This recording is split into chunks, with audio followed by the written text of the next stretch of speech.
Screen पे एक article देख रहे हैं, जिस आर्टिकल में आपको दिख रहे हैं रूस के विदेश मंत्री सर्गेई लावारोव। अब रूस ने कहा है कि हम चाहते हैं मध्यस्थ की भूमिका में आना और भारत और पाकिस्तान के बीच के टेंशन को खत्म करना। रूस के साथ साथ ईरान भी कूद गया है, लेकिन यहाँ पर राजनाथ सिंह का एक वीडियो आया है जिसमें उन्होंने बता दिया है कि भारत क्या करने वाला है। जियोपॉलिटिक्स में इस वक्त बहुत कुछ चल रहा है। हमेशा की तरह CIS न्यूज नेटवर्क के इस एपिसोड में जानने को मिलेगा बहुत कुछ। इस वीडियो को शुरू करने से पहले मैं आपको बता दूं, बहुत सारे सवाल आ रहे हैं, बहुत सारे लोग पूछ रहे हैं कि 7 दिनों तक मैं कहाँ थी, मैंने वीडियो वगैरह क्यों नहीं अपलोड करा। तो अभी ऐसा सीन है, मैंने एक वीडियो में बताया भी था कि ऐसा लगता है जैसे बहुत सारे ग्रुप बने हुए हैं, जो ग्रुप जानबूझकर ऐसे वीडियो बनाने वाले चैनल के ऊपर रिपोर्टिंग करते हैं जो भारत के सपोर्ट में बोलते हैं। मेरे भी चैनल पर इसी तरीके के रिपोर्ट्स हुए, जिसके बाद ये देखने को मिला है बहुत सारे वीडियो को डिलीट कर दिया गया। इसके अलावे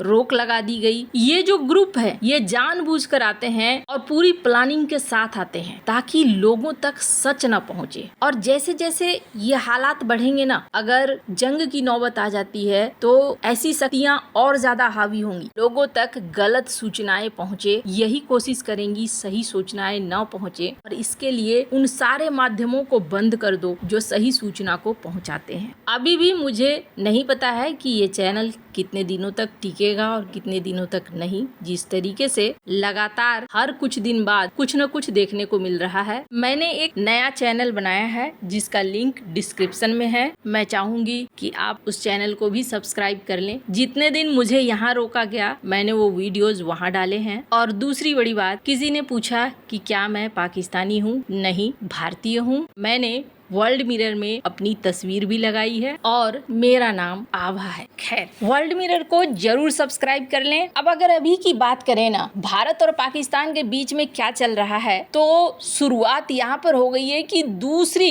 नदी पर भी बांध बन रहे हैं, उसके भी पानी को रोकने की तैयारी हो रही है। और इन सब वजह से पहले से ही पाकिस्तान बौखलाया हुआ है। बौखलाया हुआ पाकिस्तान डर भी रहा है। और डरने के पीछे कारण क्या है? कारण ये है कि उन्हें पता है कि उनका लेवल क्या है। पर ये जो है ना, ये कर्मवीर नहीं शब्दवीर हैं। और इनकी शब्द वीरता का एक नमूना देखिए। ये वीडियो मैं चाहती हूँ कि आप देखें। ये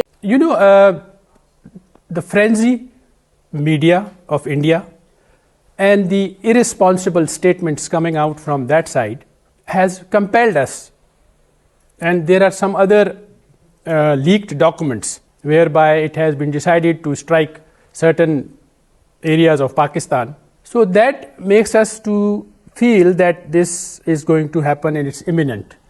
And as I said, knowing Pakistani nation, the armed forces of Pakistan supported by people of Pakistan, we are going to respond this time and respond with full spectrum of power. ये पाकिस्तान के ambassador हैं रूस में, और इन्होंने क्या बयान दिया है? इन्होंने बयान दिया है कि जिस तरीके से बातें आ रही हैं भारत की तरफ से, हम उन पर हमला कर देंगे, हम न्यूक्लियर हमला कर देंगे। यहाँ पर ये कह रहे हैं कि हमें कुछ लीक डॉक्यूमेंट भी मिले हैं जिससे हमें पता चला है कि हमारे क्षेत्रों में भारत हमला कर देगा और इस बार जो है हम पूरी आक्रामकता के साथ जवाब देंगे भारत। एक तरफ ये ऐसी बातें कह रहे हैं कि शब्दवीर जो ठहरे, वहीं दूसरी तरफ रूस से ये मान मनवल कर रहे हैं कि आप यहाँ पर बीच में आ जाओ और मामला को सॉल्व कर दो। रूस ही नहीं, ईरान से भी ये बात कर रहे हैं। और ईरान के जो फॉरेन मिनिस्टर हैं ये थोड़े हलचल में आते हुए दिख रहे हैं। ये पहले जाएंगे पाकिस्तान में बातचीत करेंगे और फिर भारत आने वाले हैं। इन्होंने भी इसी बात को कहा है कि हम मध्यस्थ की भूमिका निभाने को तैयार हैं, आप लोग इस झगड़े को आगे मत बढ़ाओ, ये झगड़ा यहीं पर रोक दो। वहीं दूसरी तरफ रूस के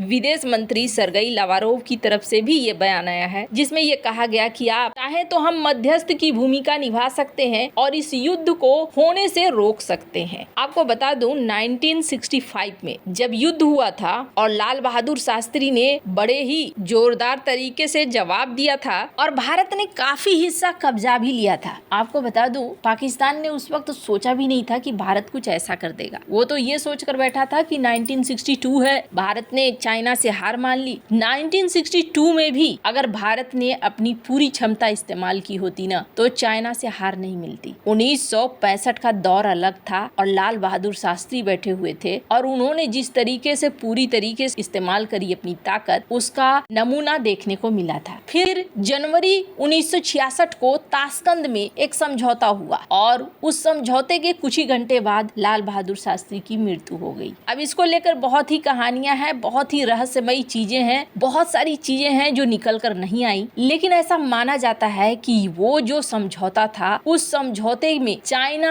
अमेरिका और सोवियत संघ तीनों ही थे और लाल बहादुर शास्त्री के ऊपर एक दबाव था। कहा जाता है कि वो दबाव था हाजी पीर दर्रा और इसके आसपास के क्षेत्र को लौटाना, क्योंकि इस समझौते की पहली कड़ी ये थी कि जिसने जिसका जो क्षेत्र जीता है वो वापस कर दो। लेकिन समस्या ये थी कि भारत ने काफी नुकसान के बाद एक बड़े इलाके पर कब्जा कर लिया था। पाकिस्तान खुश हो गया कि चलो वही हमें हमारी जमीन वापस मिल जाएगी। इसके अलावे और भी चीजें देखने को मिली। कहा जाता है कश्मीर का सॉल्यूशन शास्त्री जी वहीं पर करना चाहते थे, लेकिन कश्मीर को बीच में लाने से समझौता नहीं होता। इस वजह से भी सोवियत संघ ने कश्मीर मामले को कथित तौर पर दूर रखा। लेकिन हाँ, यहाँ पर कश्मीर मामले में उन्होंने ये कह दिया कि अंतर्राष्ट्रीय मंचों में ये नहीं जाएगा, सिर्फ भारत और पाकिस्तान के बीच में ही हल होगा। इस समझौते के बाद कुछ चीजें बहुत अच्छी भी हुई भारत के साथ, जैसे कि भारत को सप्लाई देना रूस ने शुरू कर दिया, काफी सारे हथियार देने शुरू कर दिए। 1971 में भारत के साथ भी खड़ा हो गया। लेकिन कई चीजें हैं जो ताशकंद समझौते में रहस्यमयी रह गई। उसके बाद से ये देखा गया कि भारत ने कभी तीसरे पक्ष को शामिल नहीं किया समझौते में, चाहे वो लाहौर का समझौता हो या फिर कोई और। अब यहाँ पर रूस और ईरान के साथ भारत के गुस्से को कम करने की कोशिश की जा रही है, लेकिन सवाल ये उठता है कि क्या भारत का गुस्सा कम होगा? स्क्रीन पर एक वीडियो देखिए। के भौतिक स्वरूप की सुरक्षा हमारे वीर सैनिकों ने हमेशा की है, तो वहीं पर दूसरे रणभूमि में लड़ते हैं, वहीं दूसरी तरफ हमारे संत जीवन भूमि में लड़ते हैं। साथियों, एक रक्षा मंत्री के रूप में मेरा दायित्व है कि मैं अपने सैनिकों के साथ मिलकर देश की सीमाओं की सुरक्षा सुनिश्चित करूं। उन्होंने सीखा है अपने जिंदगी में, उससे भी आप अच्छी तरह समझते हैं। मैं आपको आश्वस्त करना चाहता हूं, प्रधानमंत्री मोदी जी के नेतृत्व में जैसा आप चाहते हैं वैसा होकर। देवियों व सज्जनों, जैसे हम सभी राष्ट्र के शरीर की रक्षा करते हैं, ठीक उसी प्रकार महाराज जी जैसे संत और अन्य। राजनाथ सिंह ने एक जवाब दिया है। अब इस वीडियो से आपको समझ में आ गया होगा कि भारत यहाँ पीछे हटने वाला नहीं है। आज नहीं, कल नहीं, समय के अनुसार भारत जवाब देगा। है, आपको क्या लगता है इन सब मामले में? आपकी क्या राय है? कमेंट कर जरूर बताएं। जल्द मिलते हैं अगले वीडियो में नई खबर के साथ।